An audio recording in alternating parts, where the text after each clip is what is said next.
Nicola Sturgeon has been dealt a final blow by Prime Minister Boris Johnson on her plea to extend the furlough scheme, meaning thousands of redundancies could occur. The First Minister called on the Treasury to extend the financial support for workers and businesses which currently supports 650,000 Scots. It comes as Unite Scotland said it was involved in redundancy consultations affecting more than 1,000 jobs at Edinburgh Airport, Scotland's biggest transport hub. Meanwhile, requests for advice on redundancy have soared by 100% since February, Citizens Advice Scotland (CAS) said, with 1 in 5 employment queries now concerning redundancy. But Boris Johnson insisted it was not healthy for either the economy or the employees concerned to maintain the scheme beyond its planned end date in October. The scheme will start being scaled back from August, with companies expected to pay a higher share of wages while the UK government continues to subsidise 60% of salaries up to cap of £2,500 a month.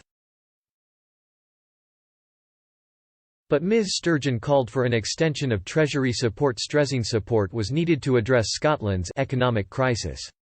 Ms Sturgeon added, "I have previously welcomed the UK government's interventions, especially the furlough scheme which has helped to preserve jobs during this period. But in my view it is now time to signal a further extension of Treasury support. The alternative to extended support being put in place is either that businesses are forced to reopen before it is safe to do so, and of course could damage health and it could cost lives, or businesses will have to take an even bigger hit and that will cost jobs." But Mr Johnson said, "I've got to be very, very blunt with you. We've spent £120 billion supporting people, it's a huge commitment and we have put our arms around people. The best way forward for us now is to work together to beat the virus and get the economy back on its feet.